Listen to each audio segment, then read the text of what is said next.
Welcome back to Ladies of Another View on Back, and I'm so excited to welcome our next guest. Yes. This is exciting for North Dakota and for families everywhere to have a teenager who's going to be racing in the junior Iditarod. So welcome to the show, Eva Robinson and her mom, Kat. Oh. Thanks. Hi. Thanks for having us. Eva is 15 years old, and she's done other dog sledding before, but this is pretty big to be in the Iditarod, right? Tell us, well, first of all, how did you get started? You're originally from North Dakota, a small town? Yes, small town of Cavalier. I'm going to be honest, we started very recreationally. My dad would just go out with our 5 Malamutes at the time, and he would go ahead of us and my mom and build a little fire. Then he'd come back to pick up my sisters and I, and we would just have hot chocolate and play in the snow. But my parents, they did a mushing presentation at our local school before I was homeschooled due to mushing. And I grew up listening to this Iditarod presentation. So when I told them at 5 years old that I wanted to run the junior Iditarod, that they totally blew me off, because I'm a 5-year-old. They're gonna think I'm a ballerina tomorrow, and that's just normal. So I don't blame them at all. But once they realized that I was actually serious about this, they sat me down and told me how big of a dream this truly was. So yeah, that's kind of how we got started. Let's take a quick look. I have a little video so we can all kind of wrap our mind around what it looks like when you're out there mushing.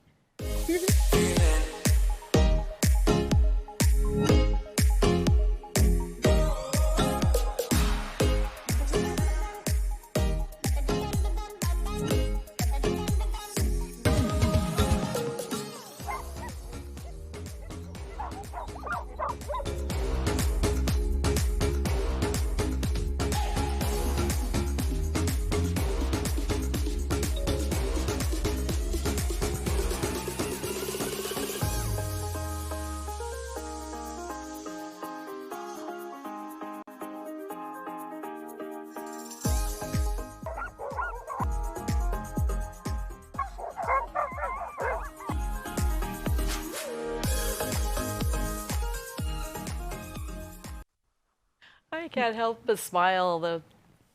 The tail's wagging, and you just feel so happy. They look like they're so happy. I can't help but think that's the beginning of the race. Tell me how many miles and how long is it going to take to get through this course?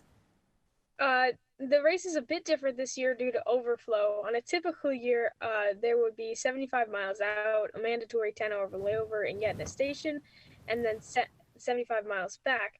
But due to weather and overflow, we're going to be running on the Denali Highway rather than the Iditarod Trail. So we're going to run 60 miles total on the first day and 60 miles on the next day. So it'll be a 30-out physical turnaround rather than a loop, and 30 back. I'll rest at a school, and we'll just start the next day rather than on your own camp out. Mm-hmm. So roughly around 125 miles. Rather than 150. Yep. How many hours is that going to take? For the running section of it, probably 6-7 hours for the 60 miles, but the rest is going to be overnight. So I think around 2 days. They'll finish Sunday around 2 here, probably. So 5 o'clock back home. Yep.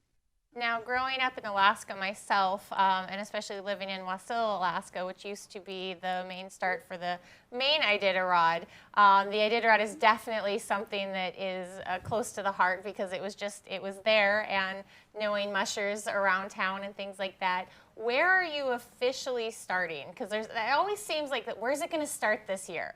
You know, because of snow, and they've had a lot of snow. There's a lot of snow, but it's been very hot. Moist snow. It's very moist snow. We're in the Hawaii section of Alaska, as you would know. It's like 40s, 20s, 30s. It's very warm. Yeah, so they're actually starting, they're going to Cantwell, and then they'll start just a few miles into the Denali Highway. Okay. And do you have to have snow, right? Because I noticed in the training sometimes there was just grass. But that for was the North actual Dakota Yep, that was North Dakota training. In the fall, we will train on ATV, and we will train in the summer with canicross, which is physical running with your dog, and in the summer, not the summer, the winter, we will get on sleds. Yeah, the sleds don't ride very well without snow. That doesn't work. That's not what they're designed for. Yep. So Wow. yeah, we don't. I heard you have a really good coach from North Dakota that's helping and supporting you up there. Yeah. Who is that? Yeah. We're staying at Kelly Maxner's house. Yes. Yeah. The Max has been great. Kelly has just been a mentor since the beginning. All of our dogs, except for 4 or 5 of them, come from Kelly's lines, and so we've known Kelly we haven't met him, but had known him for several years. It's really surreal because I grew up. He's been my favorite for a long time. So seeing like your favorite NBA player and like meeting them and living at their house, it's really cool. Yeah, we would together, like, people have Super Bowl parties, we have Iditarod start parties, and so the girls always picked their favorite musher. And we have fantasy teams. Yeah, we're nerds. And her sisters would pick like Dee Dee Genre, or they'd pick the Barrington twins, and Eva always picked Kelly because she liked his green hat. So the first year that I decided he was my favorite, before we even knew he was originally from North Dakota, was because he had a green coat and an orange hat. Every year after that, he had it was the other way around. Yeah. So that's cool that you got to be with him. He's supporting you, and you're having so much fun. And we wish you the best. Eva, do you have 10 dogs? Is that how many you have? I will have 10 dogs at the race, but altogether I have 15 dogs. 2 of them have not been training for the race, but the other 13 of them have. And the real reason, like, there's only 10 dogs allowed in the race, but really all 13 of them have earned a spot. There's BB. That's interesting. Yes, I believe it's going to be actually. And you select certain breeders who are breeding dogs for dog sledding? Oh, here we go, upside down there. Look at that. Yeah. Coco's actually the mom of the litter that she raised herself. So we have retired Iditarod dogs, and then we also have 2 litters that have pretty much grown up. We've raised one, and the other we just ended up with all the siblings, and so it's a combined effort there. And then she has purchased a few retired Iditarod dogs that are still great for mushing, just are out of the 1,000-mile distance for training. So yeah, like 2 of them have ran Iditarod. Her one main leader, Forrest, comes from Wade Mars, who is Iditarod finisher. He finished 4th last year. And the actual Iditarod, you're in the junior Iditarod. So the actual Iditarod, how many miles is that? That is 1,049 miles. We like to just say 1,000 though. Right. It's obviously a lot of fun for you, right? Definitely. It's a very physically demanding sport, but I enjoy it a lot. You know, on the physically demanding part, I know that I've heard some criticism of the Iditarod and junior Iditarod, and a lot of people that don't know, that aren't experienced with these dogs, they think, oh, how can you make dogs run that far? That's not fair. But it's just the opposite. It would be not. Tell us about the breed and how energetic they are. Actually, in that video, you can see them slamming the harness to get going. Mm-hmm. They were not going to wait for me. The Alaskan Huskies, to be exact, which are the dogs that I have, they're bred to pull. That's just what they're born to do. They absolutely love it, and you just can't take it away from them. Yeah, it's quite the opposite. People think, how can you force them to do that? And honestly, you can't force a sled dog to pull a sled. Like, if they don't want to go, they're not going to go. Yeah, you're not going anywhere. But they always want to go. It's what they love to do. It's what they live to do. And if they are in the yard because they're nursing a injury or they're just not feeling it, they are barking and they're mad that they didn't get on the team. The hardest thing to do is put a dog in your sled bag. The hardest thing to do is when they can't run on the sled, when they can't pull, because I don't want them getting hurt. They will fight me. They will try their best to get out of that sled bag, and it's truly amazing to see. Yeah. Wow. So yeah. So it's just a true joy for both you and the dogs. Now, in order to do this, I read that when you had this idea at 5 years old, I want to do this, and your parents said, well, you know, what is it, $8,000 or $9,000?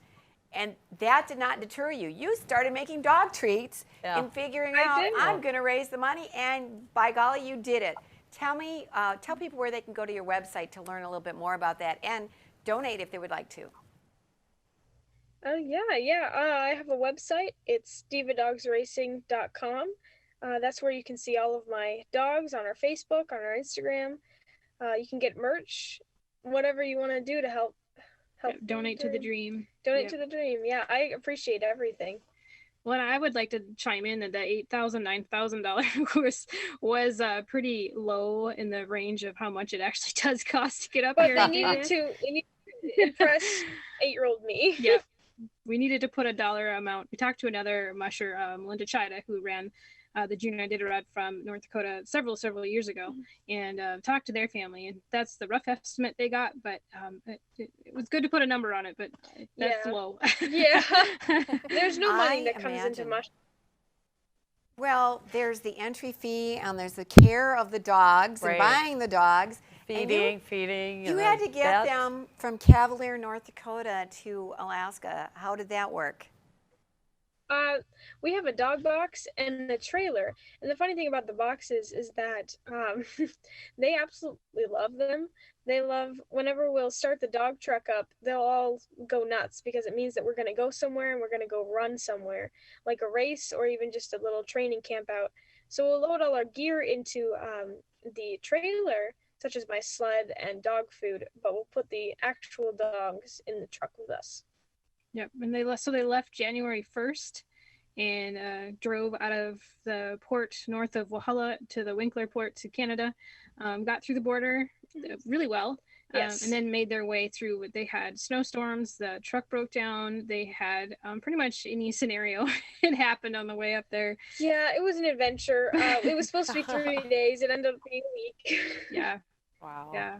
And it was -50 actual air temperature in the Yukon. Yes. Like that was the actual air was -50. So our poor dog truck was working really hard, carrying all the dogs and all the gear and pulling a trailer. So it was quite a feat to get up here. Definitely going through the Rockies. It was 50 below. Yeah, wow. That's cold. Yeah, no kidding. And you know, you want to keep the dogs warm. You want to give them good fuel. And I think a lot of people don't realize that you can't just give them some Old Roy or some puppy chow or, you know, a bag of dog food put in the sled. Tell us about the feeding process of these dogs, because from my understanding, it's different. Oh, yeah. Yeah, so we do feed kibble just like any other dog, but the kibble that we feed is high in protein and high in fat so that the dogs can maintain their weight, because they can't be overweight, they can't be underweight, because that's just how they maintain their speed and stamina during a race or during just a run in Alaska. And then they also get a lot of meat, such as hamburger or turkey, and chicken even. So they'll have that and kibble mixed together in a stew form of water in a bucket. Sometimes we'll give them supplement powders, such as like just vitamins, and other times we'll give them fat so that they can gain a little bit more weight. And even we'll throw in boiled eggs as just a treat for some protein. And along the trail, we give them chicken snacks, just cut up pieces of chicken blocks, just to give them a little bit of energy. Yeah, we joke that the dogs eat better than they really do. They really do. The dogs get fed first, and that's what's important. Yeah. So does every dog have a little different diet sometimes too, depending on their age? Absolutely. And some like their food a certain way too. Yes. They don't like their kibble wet, so then you got to feed that to the side, and some, it's a lot of you got to keep a lot of it in your head, because you're not going to go out and write it down. You really feel like a waitress most of the time. Because like having a health kids. Portions because he's skinny. Pawn needs less portions because she's a little overweight. Wow. And like this dog needs more fat because it's a lot. It's a lot to keep in mind. It's definitely worth it. It's definitely worth it. Yeah. But you can see, I mean, part of your training is taking care of your dogs. So you're training your dogs, but that's a lot of work that you're putting into this. And you've raced in a couple other races before. Did you win one of those?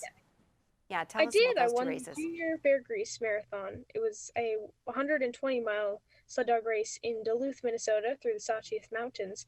That was a really fun race. I'll be there next year, actually, running that one again.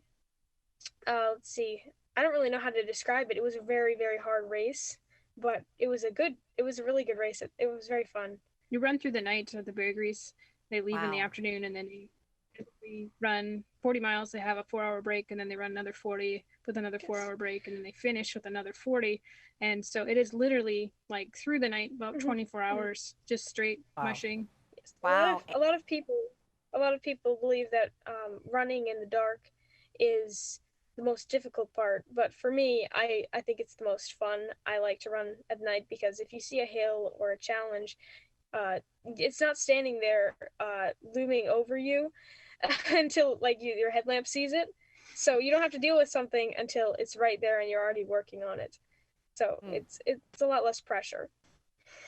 Well, thank you for coming on today. And go North Dakota, go Eva. Is there a place we can watch? If we go to your website, divadogracing.com, will we get updated? You'll be better off if you go to Facebook, and you can also go to the junioriditarod.com website, and they'll have trackers on there. Okay, so the junioriditarod.com and also to your Diva Dog Racing website or your Facebook page. So thank you so much for coming. Good luck. We hope to hear you came in first.